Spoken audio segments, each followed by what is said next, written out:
I am French. You say you're French? I am no fan of the French. Who gives a shit about France? You fucking French fucking lying cocksucker! You know that statue you gave us? Turned green instantly.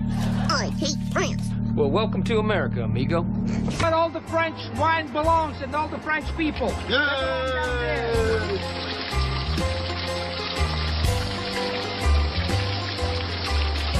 Et après le vin, il y a eu la Peugeot massacrée.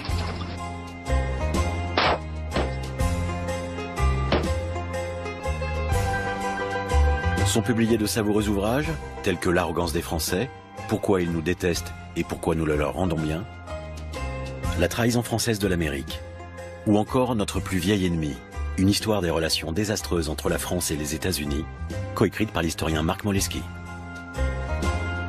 Dans le film Le Roi de l'Australien David Michaud, nous sommes plongés 600 ans en arrière alors que le roi Henri V d'Angleterre prit possession contre son gré du trône et se fit manipuler par ses conseillers pour entrer en guerre contre le royaume de France. Enfin, nous allons voir que cette version de l'histoire, inspirée elle-même d'une pièce de Shakespeare, ne relève pas plus de l'histoire que de la propagande. La leçon qu'il faut retenir, c'est que les anglo-saxons et l'histoire, c'est vraiment à prendre avec des pincettes. Netflix et les films aussi. Enfin, je terminerai par cette discussion entre Robert Surcouf, un corsaire français du XIVe siècle et un officier anglais, qui lui dit un jour « Vous, Français, vous vous battez pour de l'argent. Et nous, Anglais, nous nous battons pour l'honneur. » Surcouf lui répondit alors « Chacun se bat pour ce qui lui manque. » Ce film, c'est le Jeanne d'Arc de Luc Besson, sorti en 99. Ce film, c'est une horreur absolue. Sur tous les plans, c'est un vrai poison. Qu'un Besson, on aime ou on n'aime pas, moi, c'est pas mon cas. Ce qui me dérange le plus dans ce film, c'est son parti pris scénaristique. Besson a voulu lui donner un côté ésotérique, dark, ridicule, et surtout, son message est clair. Il se précise tout au long du film, jusqu'au procès qui en est le paroxysme. Ce message, quel est-il? Jeanne est folle. Complètement hystérique et motivée par la haine. Tout au long du film, Mila, parce que je n'ose même pas l'appeler Jeanne, ne fait que hurler.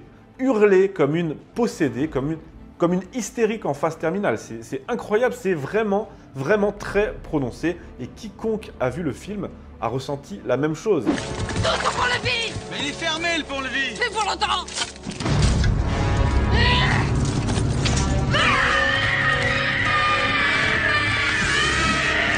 Elle se comporte de manière si délirante qu'elle est la risée de son entourage, ce qui n'était pas le cas à l'époque, et ne semble agir que par de pures pulsions de folie furieuse à chaque instant, sans aucune forme de raisonnement.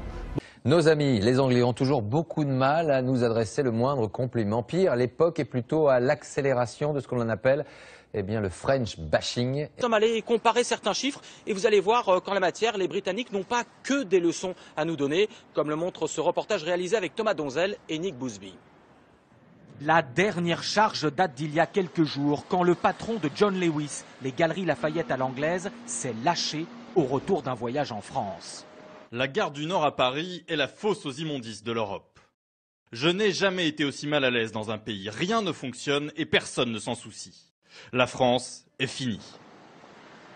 Le French bashing, le dénigrement de la France, est l'un des sports favoris des Britanniques. Il moque souvent son système social, ses syndicats, ses politiques économiques.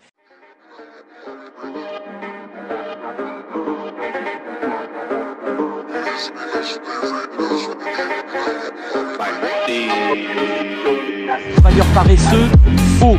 Le salarié britannique rapporte 39 € par heure de travail, le français 45, le travailleur tricolore est plus productif. Exemplaire des Britanniques pour leur budget, faux. Le déficit public est de 6% outre-Manche contre 4,3% en France. Bien plus créatif et entreprenant, et non. Pour une population comparable, seulement 2,3 millions d'entreprises en activité au Royaume-Uni contre 3,5 millions en France. Plus en avance dans la compétition mondiale, c'est à voir, la France dépense 40% de plus en recherche, innovation scientifique et développement. Sans oublier que les Britanniques se ruent en vacances chez nous. 17 millions par an, le quart du Royaume-Uni prend ses congés en France, un pays qu'ils adorent détester, mais que presque tous avouent envier.